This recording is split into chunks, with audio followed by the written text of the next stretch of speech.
Hey everybody, today I'm going to show you how to fix cannot connect to App Store error. It can be pretty simple, let's get started. First, what we need to do is to restart our iPhone.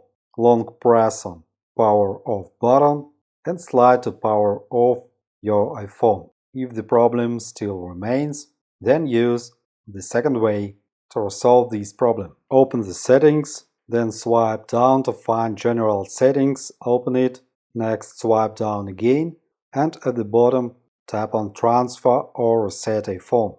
Then choose Reset once more and select Reset Network Settings.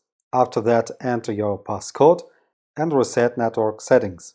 After the reset, you can go to App Store, enter your Apple ID and password, and instead Done, tap on Sign In.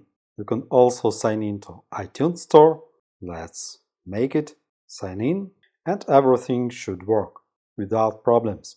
Hope this video was helpful.